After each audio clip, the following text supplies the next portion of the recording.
Welcome to the Dancer Studio. I'm making this soft bouquet of balloon tulips using 260 modeling balloons in Sempertex's deluxe eucalyptus and pastel matte yellow. First, we need to create the stem, and I'll be inflating the green balloon with 6 pumps of air using a hand pump, or until there's only about 4 fingers worth of uninflated balloon at the very end. Tie the nozzle in a knot, and then I'm going to squeeze the first couple inches of this balloon to soften up the latex, making it much easier to twist. Now I need to make the leaves of the stem. I'm going to fold over the top of the balloon so that it's about 3 finger widths in length.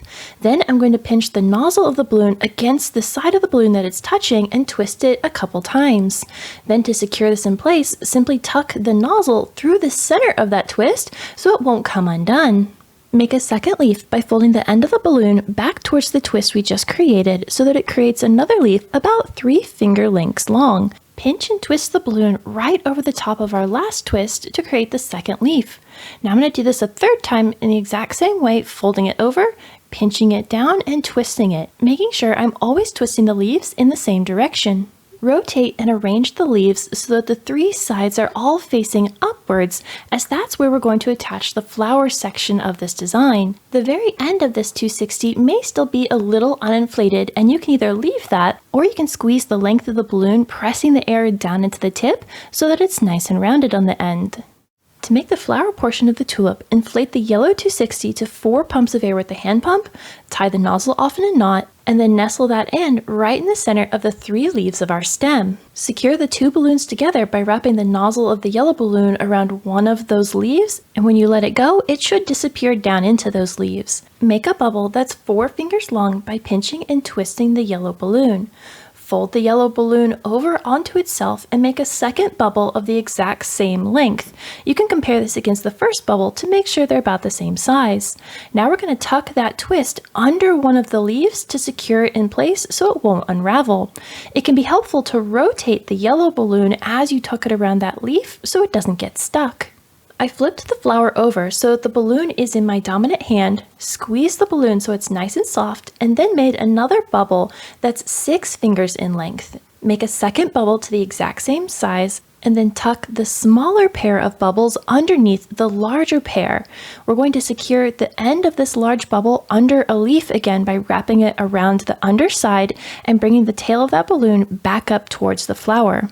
Ensure that the smaller pair of bubbles are nestled right under the center of those larger bubbles, and then we're going to remove the tail end of the remaining balloon. With a pair of scissors, gently nip the end of the balloon to slowly let the air out.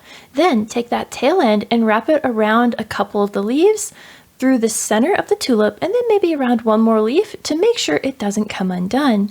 Then any remaining 260 tail that's poking out between balloons, use your pair of scissors to trim away. I'll attach my tulip bouquet to this 6-foot tall backdrop stand.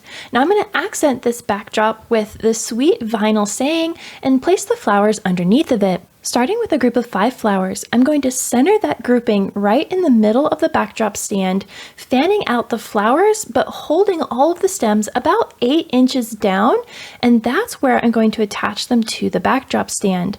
While I hold that place with my finger, I'm going to attach a safety pin through the fabric of the backdrop. I'm then going to take an empty 260 balloon and tie it in a double knot to that safety pin.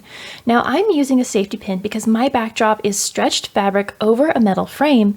If your backdrop is a solid wood or foam surface, you can always tape a 260 instead of using the safety pins. Hold your 5 flowers back up in place and then stretch the tail ends of that empty 260 around those stems and tie them snugly with a double knot. Now leave the tail ends of that 260 long, as we'll need them again in just a moment.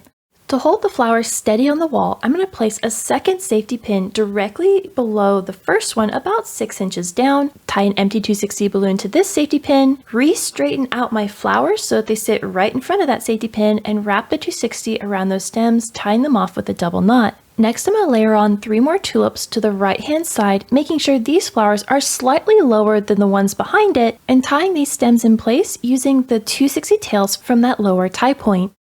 Layer 3 more tulips on the left-hand side of the bouquet, slightly lower than those back tulips, and tie them using the tail ends of that 260 balloon from the upper tie point. Round out the shape of the bouquet by adding 5 more tulips slightly lower than the set of tulips behind it.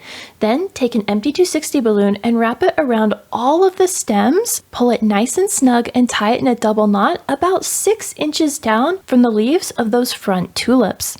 Now I'm going to arrange the individual tulips so that they fan out beautifully and each one can be seen.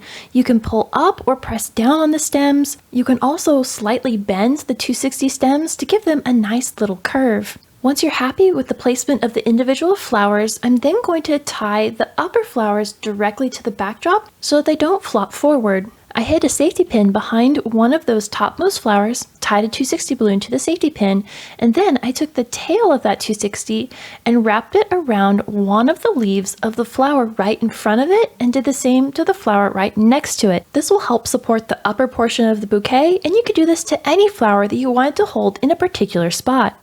At this point, there's only one empty 260 balloon visible holding the flowers in place, and I want to camouflage that with a little bit of ribbon. I cut a piece of ribbon about a yard in length, and I'm going to wrap it around the balloons right over the top of that 260 balloon and tie it in a knot. This will hide that 260 and give me a place to add on a bow.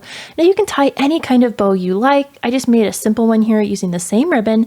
I'm going to tie that in front. I'm using a wire edged ribbon to make a beautiful bow, and it'll allow me to make curls in the ends of my ribbon. You just need to be really careful if you use a wire edged ribbon as well that you don't accidentally pop a balloon. If you enjoyed this project, you should check out our Patreon. Party Squad members get exclusive access to behind-the-scenes content, special vlogs, and projects that don't make it here to YouTube. Thank you to all of our Patreon members who make these projects possible, and until the next time, remember, stay creative, everybody!